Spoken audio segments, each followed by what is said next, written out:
Hello, हमारा news channel news beats में आपका स्वागत है। मैं हूँ भूमिका मुखर्जी। तालिबान के कब्जे के बाद अफगानिस्तान के बैंकों का क्या है हाल? अफगानिस्तान के सबसे बड़े बैंक के प्रमुख ने बीबीसी से कहा है कि उनके देश का बैंकिंग सिस्टम लगभग ढहने के कगार पर है।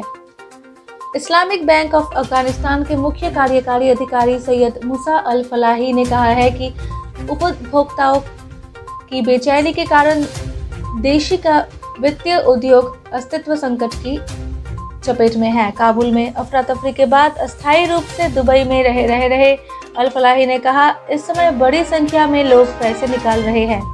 उन्होंने कहा, इस समय सिर्फ पैसे निकाले जा रहे हैं क्योंकि अधिकतर बैंक काम नहीं कर रहे हैं और पूरी सेवाएं नहीं दे रहे हैं। अगस्त में तालिबान के नियंत्रण के बाद से ही अफगानिस्तान की अर्थव्यवस्था बेहद खराब चल रही है। विदेशी मदद पर निर्भर है अफगानिस्तान।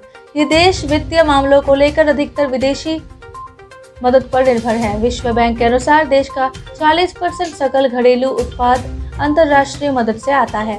तालिबान के नियंत्रण के बाद पश्चिम ने अफगानिस्तान के अंतर्राष्ट्रीय फंड्स को रोक दिया है। इनमें अफगानिस्तान की वो संपत्तियां भी है जो विश्व बैंक और अंतर्राष्ट्रीय मुद्रा कोष के पास है।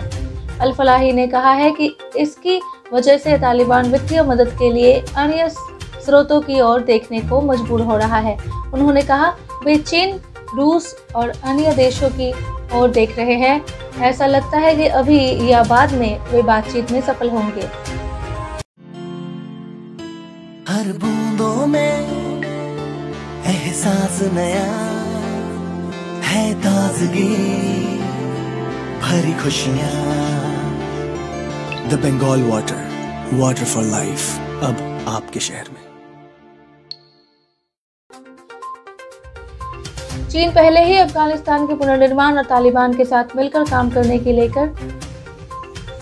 को लेकर इच्छा जाहिर कर चुका है। चीन के सरकारी अखबार ग्लोबल टाइम्स ने अपने हालिया लेख में कहा था कि अफगानिस्तान के पुनर्निर्माण में सहयोग की अपार संभावनाएं हैं।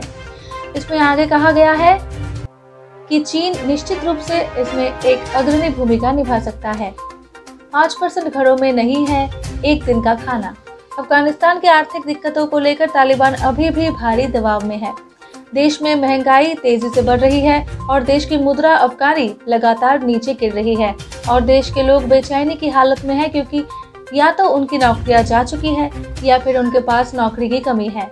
संयुक्त राष्ट्र के वर्ल्ड फूड प्रोग्राम ने चेतावनी दी है कि अफगानिस्तान के सिर्फ 5% घरों में रोजाना का खाना मौजूद है। सर्वे किए गए आधे घरों ने बताया कि बीते 2 सप्ताह में उनके यहाँ कम से कम एक बार खाने की कमी हुई है। इस वजह से अफगानिस्तान को बचाए रखने के लिए अंतर्राष्ट्रीय सहायता और विदेशी मदद की बहुत आवश्यकता है। लेकिन अमेरिका जैसे देश पहले ही कह चुके हैं कि वो तालिबान के साथ काम करने को लेकर तभी फैसला लेंगे जब उनकी कुछ शर्तें पूरी होती हुई नजर आएंगी। इनमें महिलाओं और अल्पसंख्यकों के साथ होने वाला व्यवहार भी शामिल है। इमरान खान के बयान। अल फलाही ने बताया कि तालिबान ने बयान जारी करके कहा था कि थोड़े समय के लिए महिलाओं को काम पर वापस लौटने की अनुमति नहीं होगी। हालांकि उनके बैंक में महिलाएं काम पर वापस लौट रही हैं। उन्होंने कहा, वहां पर महिलाओं में एक तरह का डर मौजूद है।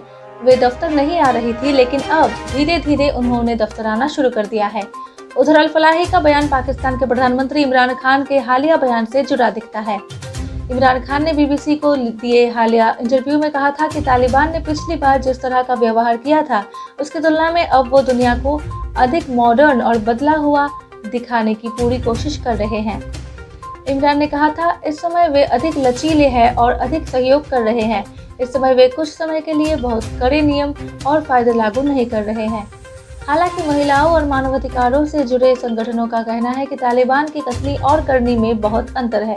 हाल ही में जिस तरह की जमीन रिपोर्ट मिल रही है उनमें पाया गया है कि तालिबान ने महिलाओं और लड़कियों को स्कूल और काम पर जाने से रोका है। That's all for our news today. Stay tuned to our channel. Good day.